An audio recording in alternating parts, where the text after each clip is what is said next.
What is going on, YouTube? Fascinating graveyard. Today, we are at the Bluff Creek Baptist Church in Clinton, Louisiana, according to that sign right there. And today, we're going to go to that graveyard. We're going to walk right over there. And of course, this is a church, technically a cemetery that is attached to a church is a graveyard. And today we're going to visit the grave of Donna Douglas. Donna Douglas, we all know her from the Beverly Hillbillies. She played Ellie Mae Clampett. And she's done some other stuff before, but we all know her from that. So we're going to walk to her grave and pay her our respects and a visit. So let's get right into it. Ellie Mae Clampett, real name Donna Douglas, was born in East, I believe, Parish, Baton Rouge, in that area, September 26, 1932. And growing up, she was a tomboy. She liked to play with the other boys. You know, girls weren't really into that thing. She liked to pick up turtles, throw frogs around, catch birds, feed animals, stuff like that. A tomboy at heart. Loved to play with the other kids, get all hot and sweaty and humid out here, and she didn't care. So later on, as she got older, she was in high school and she played sports. She was actually a star softball player on her high school team. A little bit later on, she marries her high school sweetheart and they get married. They were married about 5 years or so. They had a kid together. And later on, after the marriage waned, they both got a divorce. And it seemed like she was a little bit depressed, if you will, with where her life was going and stuff like that. So she's sitting around, she's, kind of sad, moping around or whatever, she just got a divorce, her life is over. And, people are looking at her, right? And they're like, you shouldn't be so kind of depressed and what have you because, you're kind of, pretty, kind of hot. You should probably, do something with your beauty. And she's moping around. She's kind of stuck. She doesn't know what she wants to do. So her friends suggest, you're good looking. Why don't you go, go be pretty or something. Go do something. So she's getting her groove back, if you will. So she enters a beauty contest, right? And hey, guess what? She wins the title Miss Baton Rouge. You know what I mean? Because, she's a knockout and everybody around her, not so much. So she's like, all right, so I'm prettier than a lot of these broads out here. Let me go mow down the competition over down the bayou. So she goes to New Orleans and bang, boom, pow, she becomes Miss New Orleans. And she's like, hey, I'm slaying them over here. You know what I mean? I'm slaying them. Now, somebody got in her ear and they were saying like, hey, why don't you, since you're pretty, maybe you want to get into show business or something like that. And being a small town girl from Louisiana, she's like, all right, maybe I should move to New York. Now, she saved up a couple bucks and went to New York.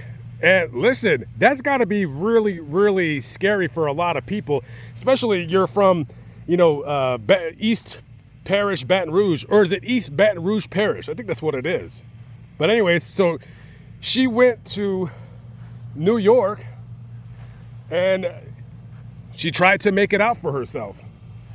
Eventually, she found herself on the Perry Como show as the letters girl. Oh, and let's not forget about that. She got a little modeling contract. She was the toothpaste girl. She's a toothpaste model. Why not? Huh? You got to get your start somewhere. And later on, she became the billboard girl for the Steve Allen show. I'm not sure what a billboard girl is, but hey, I'm sure it's got to be somebody that has to be good looking like she was.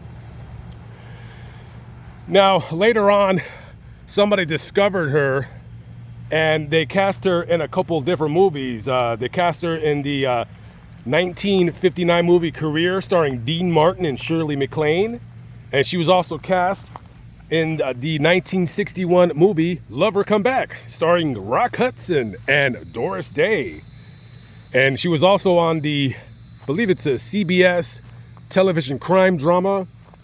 It's called Checkmate. She was on there for 4 seasons. I believe she played a secretary on there. And she was on a couple other different TV shows, Twilight Zone, other shows that escape my brain currently right now. So later on, she went to, I guess they were casting for a new television program. It's called the Beverly Hillbillies. See, it was about these poor people and they lived in like squalor or filth or whatever they were doing.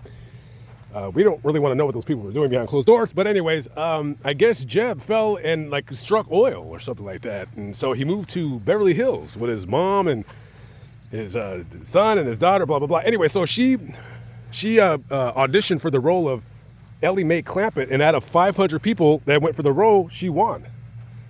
And she played Ellie Mae Clampett on that show for about 9 years, had a good run, pretty funny show. I used to watch it at Nick at Night when I was a kid. I think the show ended in 1971. Don't quote me on that. And that was about it for her. She did like a little bit of stuff here and there, but basically she felt that possibly she was typecast, so she kind of left that industry. And for the remainder of her life, she went to get a real estate license. She dabbled in a little bit of that. She was actually a gospel singer too. I don't know if you guys know that or not. And she's done a lot for her church, Christian organizations, going around doing speaking engagements. She wrote a couple of children's books. So, you know, after the Beverly Hillbillies, she did, she worked here and there, and she led a pretty comfortable life. And this is the grave of Donna Douglas, her real name. Of course, she was born Doris Ione Smith Leeds. Leeds is the name of one of her husbands, I believe her last husband. I think they got married in the 70s, don't quote me. And right there you can see, says Ellie Mae, right there.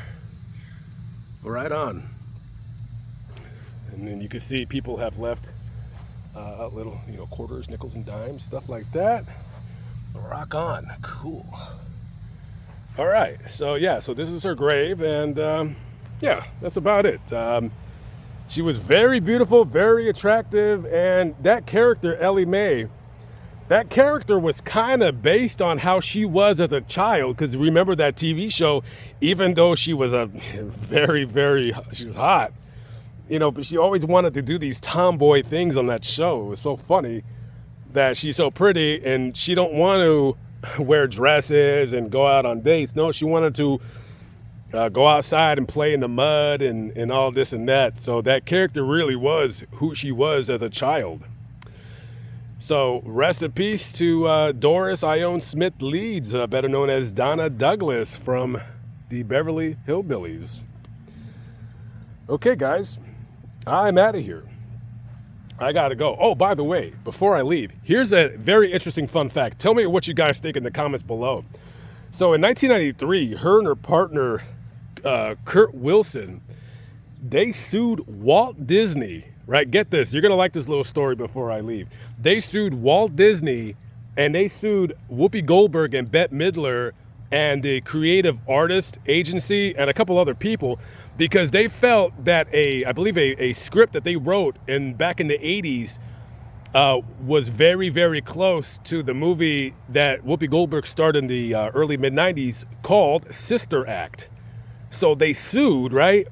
And then Walt Disney, they're like, hey, listen, we don't think you guys have a case, but if we give you guys $1 million, will you drop the suit? And they said no. They took it to court, and they lost. Yeah, the judge sided with Walt Disney. So missed out on $1 million. But hey, what's money? If they felt that it was plagiarized, and it's not about the money. It's just about it's always about the money. But anyways, I found that very, very curious and very fascinating. Okay, guys, I'm out of here. I gotta go. I will catch up with you guys on the next one. Be good, y'all. Peace out.